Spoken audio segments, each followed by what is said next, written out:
used to think my father had a favorite child, but I never imagined it would cost me my entire future to finally understand it. The moment everything shattered was a rainy Thursday night in October. I remember because I was sitting in the parking lot outside my apartment, staring at my banking app while the rain hammered against my windshield so hard it sounded like applause. My college fund account, an account my grandmother had started when I was 6 years old, showed a balance of $312.17. $300. That was it. Just 3 days earlier, the account held a little over $175,000. I thought it was a glitch at first. I refreshed the app 6 times. Then I called the bank. "Sir," the woman on the phone said carefully, "the withdrawals were authorized through a linked family access agreement." My stomach dropped. The only people connected to that account were me and my father. Growing up, my younger brother Mason was the kind of person people naturally forgave. Charming, funny, athletic. Teachers adored him even when he skipped assignments. Girls loved him even when he cheated on them. My dad especially treated him like he was some misunderstood genius destined for greatness. Meanwhile, I was the dependable one. The kid who followed rules, got scholarships, worked part-time jobs, and planned everything 6 months ahead. I never hated Mason for that. Honestly, I spent years trying to protect him too. When he crashed Dad's truck at 17 after drinking at a lake party, I lied to the insurance company and said I'd been driving. When he failed out of community college after 2 semesters, I helped him rewrite his resume so he could still get interviews. Even after he bounced between jobs and borrowed money from everyone in the family, I kept believing he'd eventually figure life out. Dad always said the same thing. He's got potential. He just needs time. I was 24 when I found out I'd been accepted into a graduate architecture program in Chicago. It was my dream school. I'd spent years building toward it. Late-night internships, endless portfolio revisions, coffee-fueled all-nighters. The tuition was terrifying, but my grandmother's college fund was supposed to cover most of it. She'd left it specifically for my education before she passed away. The night I got accepted, Dad hugged me tighter than he had in years. "She'd be proud of you," he told me quietly. That memory still makes me sick. About 2 months before the money disappeared, Mason suddenly started acting different.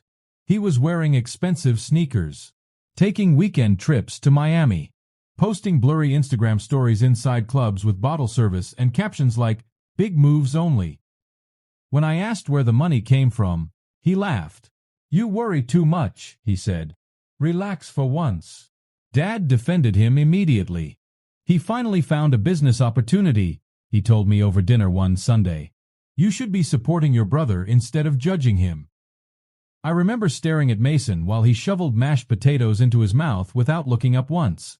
Something about his silence bothered me more than the bragging would have. Still, I didn't suspect anything involving my fund. Not until the bank call.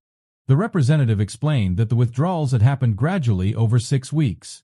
Wire transfers, cashier's checks, online authorizations. Some were marked for investment purposes. Others were simply labeled family transfer. I drove straight to my dad's house. Mason's black BMW was parked outside. That alone made my chest tighten because 3 months earlier he couldn't even afford rent. I walked in without knocking. Dad was in the kitchen watching baseball while Mason sat at the counter scrolling through his phone. "You took my money," I said. Mason froze. Dad muted the television slowly, like I'd interrupted something minor. "What are you talking about?" he asked calmly. "My college fund. $175,000 is gone." Mason immediately stood up. "Look, I was gonna explain. You drained it," I shouted. "Are you serious?" Dad raised his voice before Mason could answer. "Lower your tone in my house." That sentence nearly made me laugh from disbelief. "My tone," I said. "You stole from me." "No one stole anything," Dad snapped. "The money stayed in the family." I honestly think that hurt more than the theft itself. Mason started pacing. "It wasn't supposed to get this bad," he muttered. "I had an investment lined up." "What investment?" Silence. Then Dad answered for him. "A sports bar franchise." I stared at them both. Mason couldn't hold a job longer than 8 months, and somehow Dad trusted him with my entire future. You used Grandma's money for a bar? It was an opportunity, Dad said firmly. These chances don't come around often. I felt like I couldn't breathe. That money was for school. You already got scholarships. That covered maybe 30%. Dad stood up then, pointing at me like I was the unreasonable one. You've always landed on your feet. Mason hasn't. For once in your life, stop thinking only about yourself. I actually stepped backward when he said that. My entire childhood flashed through my head in pieces I suddenly understood differently. Every sacrifice I made. Every excuse they asked me to swallow. Every moment Mason failed and Dad rushed to cushion the landing with someone else's effort. But it was mine, I said quietly. Dad's expression hardened. He's your brother. That sentence broke something inside me permanently. I wish I could say I screamed or punched a wall or delivered some dramatic speech before storming out. But honestly, I just stood there numb while Mason avoided eye contact and Dad looked at me like I was selfish for caring. Then Mason finally spoke. It's not all gone. I looked at him hopefully for half a second before he added, some of it just got tied up.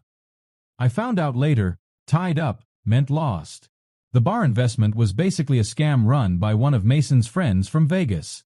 Around $90,000 disappeared immediately. Another chunk went toward the BMW lease, luxury apartments, and random spending Mason convinced himself was networking. Dad apparently believed the business would eventually repay everything. It never did. For the next week, I barely slept. I withdrew from my graduate program because I couldn't afford the tuition deadline.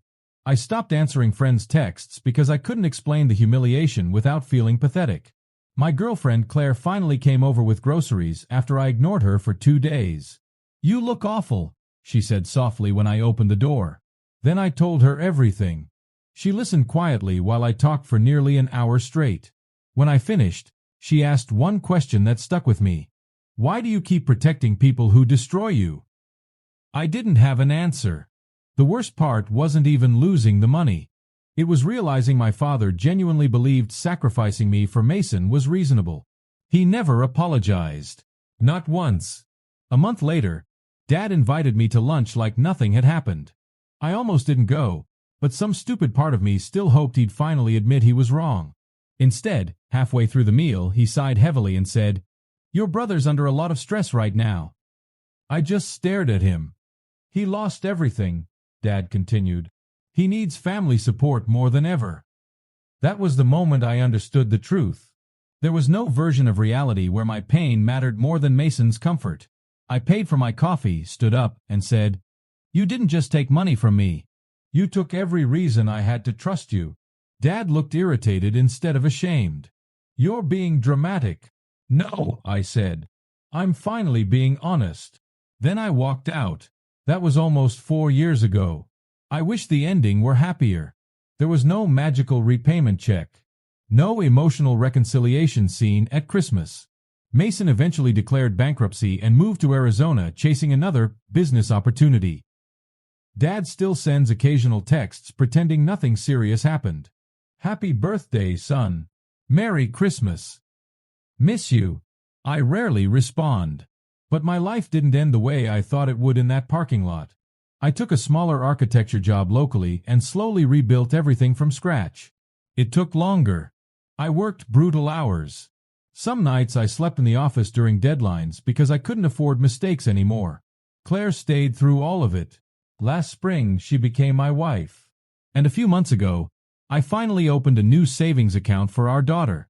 Not because I suddenly trust family again, but because I want her to grow up knowing love should never require sacrificing yourself to keep someone else comfortable.